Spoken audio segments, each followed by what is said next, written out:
نیت کتنی بھی اچھی ہو، دنیا تمہیں تمہارے دکھاوے سے جانتی ہے، اور دکھاوا کتنا بھی اچھا ہو، اللہ تم کو تمہاری نیت سے جانتا ہے۔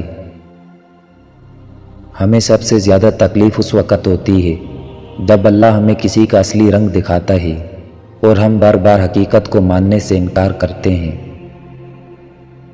مقدر اتنی بار بدلتا ہے جتنی بار بندہ اللہ تعالیٰ سے رجوع کرتا ہے۔ قبولیت کا پہلا قدم کامل یقین ہے۔ اپنے ارادوں میں مخلص رہو، تم اللہ پاک کی مدد کو اپنے ساتھ پاؤ گے۔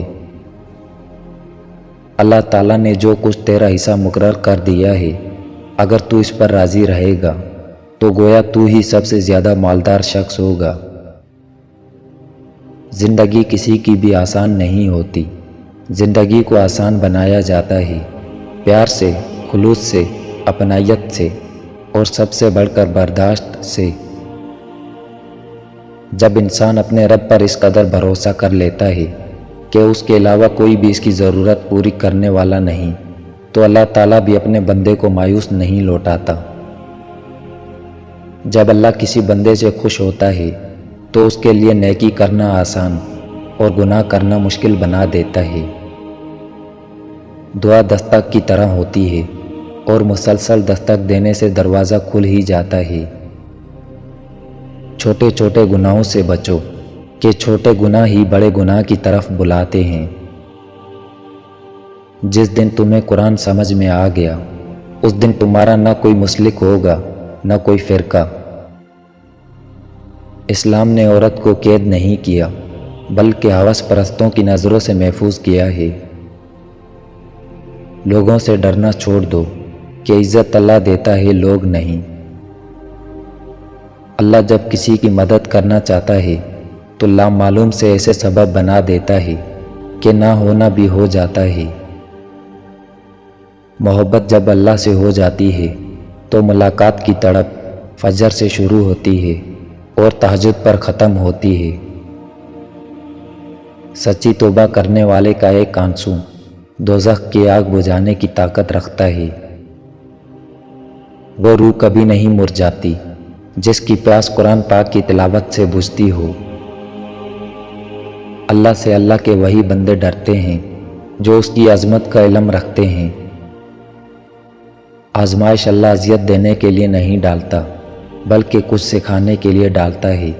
جتنی جلدی سیکھ جاؤ گے اتنی ہی جلدی وہ دور ہو جائے گی۔ صرف انسانوں سے حوصلہ افزائی کی امید رکھو گے تو ضرور مایوس ہو جاؤ گے، اور جو لوگ محنت اپنے اللہ سے اجر پانے کے لیے کرتے ہیں وہ کبھی مایوسی کا سامنا نہیں کرتے۔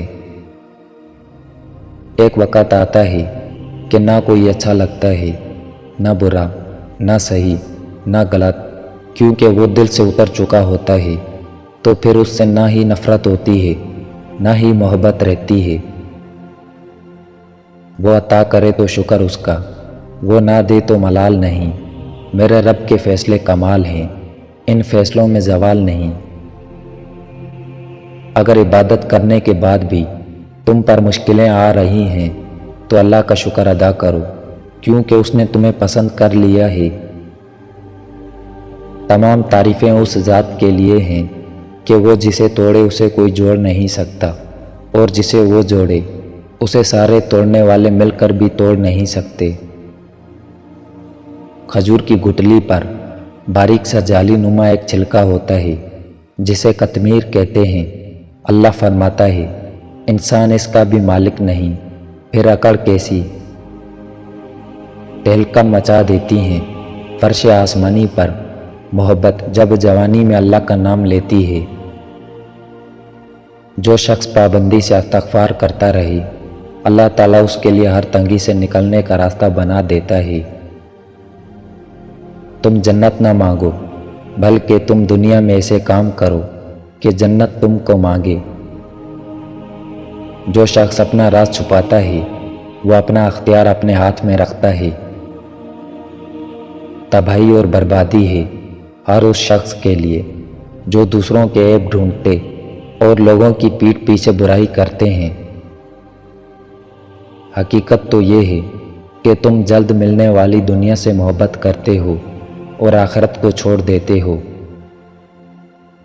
جو دوسروں کو عزت دیتا ہے اصل میں وہ خود عزت دار ہوتا ہے، کیونکہ انسان دوسروں کو وہی کچھ دیتا ہے جو اس کے پاس ہوتا ہے۔ جھوٹ بول کر بھروسہ توڑنے والوں سے بہتر ہے سچ بول کر رشتہ توڑ دیا جائے۔ رشتہ پھر جڑ جائے گا، بھروسہ کبھی نہیں جڑتا۔ مجھے قدرت کے ایک عمل سے بہت پیار ہے، مکافات عمل۔ سکون سا آ جاتا ہے یہ لفظ سن کر، جو جیسا کرے گا ویسا بھرے گا۔ میں اپنا ہر غم اللہ کو بتاتا ہوں، کیونکہ میرے غموں کا علاج صرف میرے اللہ کے پاس ہے۔ قرآن پاک کی خوبصورتی یہ ہے کہ آپ اس کے پیغام کو بدل نہیں سکتے، ہاں مگر وہ آپ کو بدل سکتا ہے۔ کائنات میں کوئی اتنی شدت سے کسی کا انتظار نہیں کرتا جتنا اللہ اپنے بندوں کی توبہ کا کرتا ہے۔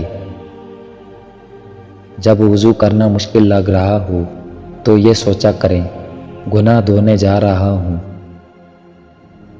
اللہ تعالیٰ کی رحمت کی پہلی نشانی یہ ہے کہ انسان کو اپنے عیب نظر آنا شروع ہو جاتے ہیں۔ جب اللہ کسی کو پسند کرتا ہے تو اس کی پریشانیاں بڑھا دیتا ہے تاکہ اسے اپنے قریب کر سکے۔ تو مجھ سے اللہ پر یقین رکھو، ایسا یقین جو ہر شک سے پاک ہو۔